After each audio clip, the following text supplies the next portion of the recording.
Trump arrested. It was a pretty big news story. You may have seen it.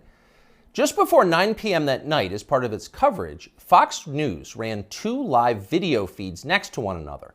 On the right, Donald Trump addressed his supporters in New Jersey. On the left, Joe Biden spoke at an event for the Secretary General of NATO in Washington. Beneath those videos at the bottom of the screen, Fox's banner read this way, quote, "Wannabe dictator speaks at the White House after having his political rival arrested." Those words were up for less than 30 seconds, but the effect was immediate. Inside Fox, the women who run the network panicked. First, they scolded the producer who put the banner on the screen. Less than 24 hours after that, he resigned. He'd been at Fox for more than a decade. He was considered one of the most capable people in the building. He offered to stay for the customary 2 weeks, but Fox told him to clear out his desk and leave immediately.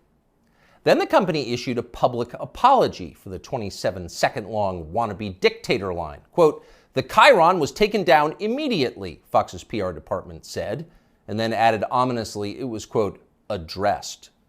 That was all true, but it was not enough to save Fox News from the ensuing scandal. For a time in the rest of the media, Fox's assessment of Donald Trump's arrest seemed to overshadow Trump's arrest itself. Suggesting that Biden is a dictator, declared the Washington Post, quote, "crossed the line." Alexander Vindman agreed strongly. Vindman is the perennial MSNBC guest and full-time Ukraine promoter you may remember from Russiagate. On Twitter, he demanded that the Pentagon pull Fox News from all military bases. It is, quote, "absolutely unacceptable for American Forces Network to carry programming that directly, spuriously, attacks the Commander-in-Chief of American Armed Forces," Vindman wrote. In other words, Joe Biden must ban all criticism of himself because that's what non-dictators do. John Cusack went further still. "For the crime of calling Biden a dictator, Fox should be shut down," wrote the 80s-era movie star. Quote, "The government has to take away their broadcasting license." And so on. It was all over the internet. Democrats were very, very angry. But why were they angry? If the banner on Fox was false, why the hysteria? Lies don't seem to bother anyone anymore. If some cable news producer had called Joe Biden a genius or accused him of being secretly Sudanese, would anyone be yelling about it? Would Fox News have apologized for it? Probably not. But calling Joe Biden a wannabe dictator, that stung. So you've got to wonder, if you're being honest with yourself, is Joe Biden a wannabe dictator? That question came up yesterday at the White House briefing. Here's how it went. Last night, Fox News ran a Chiron that referred to the president as a wannabe dictator, and I'm wondering if the White House has any comment on that. So look, there are probably about 787 million things that I can say about this.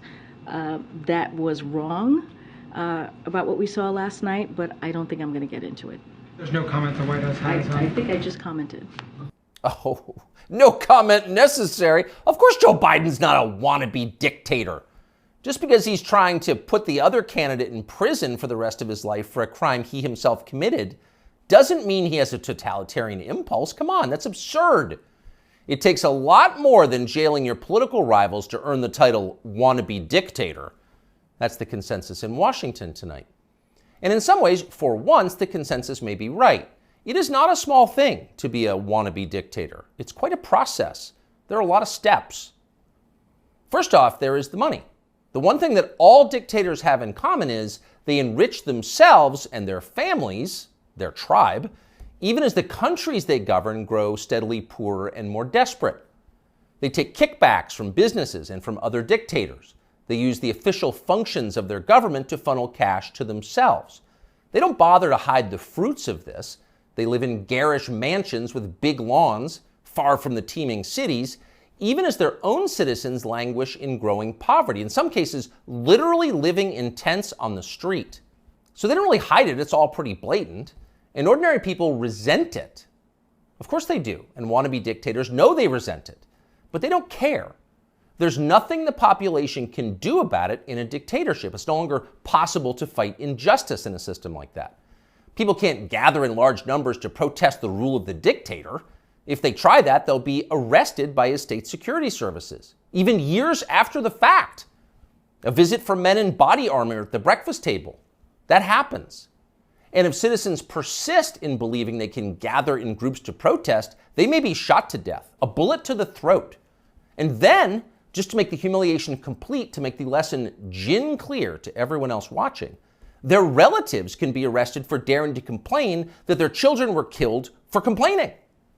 That actually happens in some places. Ask Ashley Babbitt's mother.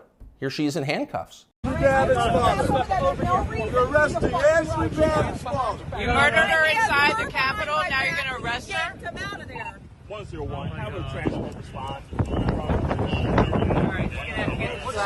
Sidewalk. So don't be like Ashley Babbitt's mother, much less like poor Ashley Babbitt. She's dead now. That's the message a wannabe dictator would send. And by the way, it's not just public protest that would be banned in a dictatorship. You wouldn't be allowed to complain from your own home. Unauthorized opinions expressed on the internet would be censored. Go too far, press too deep, tell too much truth, and they'll just erase your opinions. They have no choice, really. It's a matter, as they say, of trust and safety. You must trust the leader, or else you will jeopardize his safety. Not that you really can jeopardize his safety at this point. The leader has nuclear weapons, and you don't. He'll remind you of that from time to time. And in any case, you're in the process of being disarmed anyway, along with everyone else who has shown questionable loyalty to the leader. Those who support the regime can keep their weapons and use them freely, including on public transportation. That's a core civil right for them. But for those who dissent from the program, self-defense is an unaffordable privilege. Turn in your guns, Mr. and Mrs. Peaceful Opposition. You're a danger to society, and we know who you are. And in fact, the wannabe dictator does know who they are because he knows everything. Technology has made him all-seeing. A report in Wired magazine just this week revealed that the highly non-dictatorial Biden administration is busy tracking the phones of millions of Americans without their knowledge and without bothering to get a warrant. And at the same time, the same non-dictatorial administration is stockpiling a massive trove of damaging information about these same Americans, to be used at some point, we are sure, for entirely noble purposes. So the administration now knows everything: where you spend your days, who you talk to, what you think, your porn habits. Not a big deal. The administration already knows what you buy, of course, because they've leaned on the big banks to turn over your confidential credit card information. Not because anyone here is a wannabe dictator, to be clear, but just because. It's nice to have that information, just in case, in the words of the Fox News PR department, a situation arises that needs to be, quote, addressed. It's all totally normal. It's not a dictatorship, okay? But in the end, the main reason you know Joe Biden is not a wannabe dictator is because he just does not fit the profile as a man. Dictators have that look. You know one when you see one. Dictators build cults of personality around themselves, and they use those cults to deny the glaringly obvious.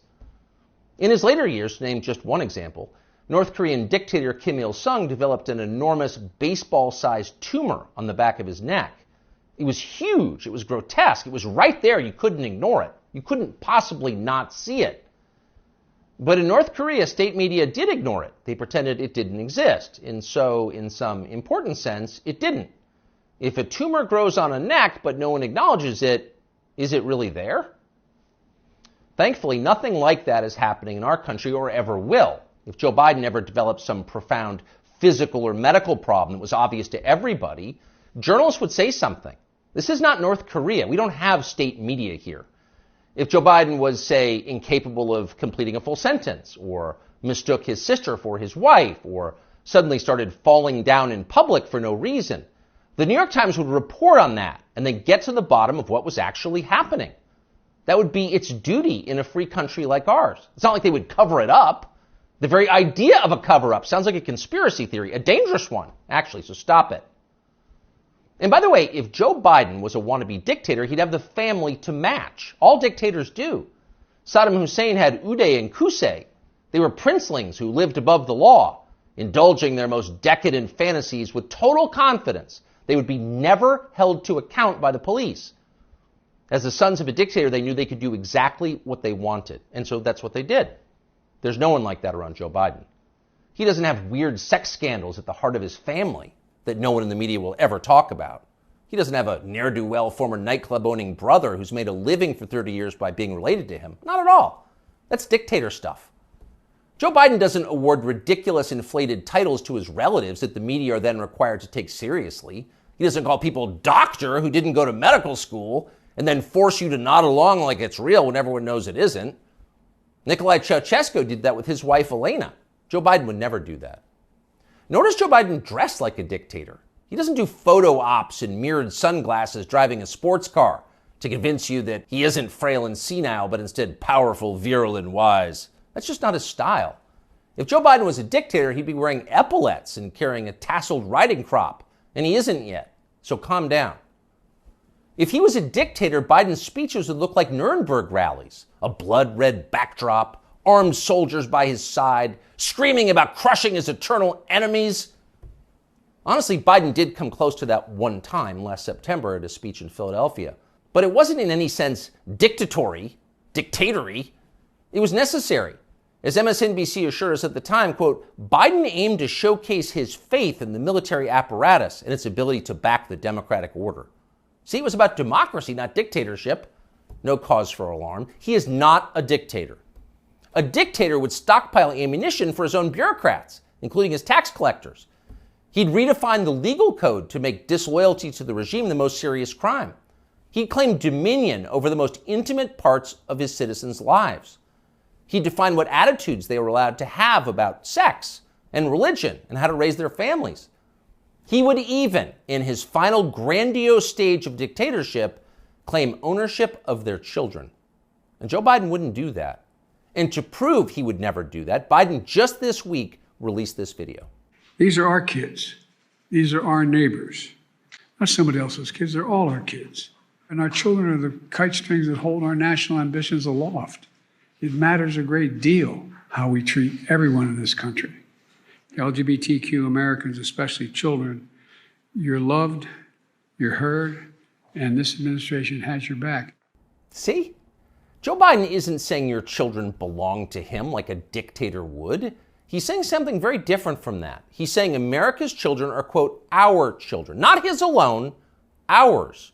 You share your children with Joe Biden evenly, right down the middle, with alternating weekends. You've got joint custody with Joe Biden, and you can thank heaven that you do. A nation is like a family. Every family has a head, a father. That's Joe Biden, our nation's father. And this, ladies and gentlemen, is now his fatherland. Just don't call it a dictatorship, or we'll have to issue a statement disavowing you. You often hear people say the news is full of lies. Kennedy's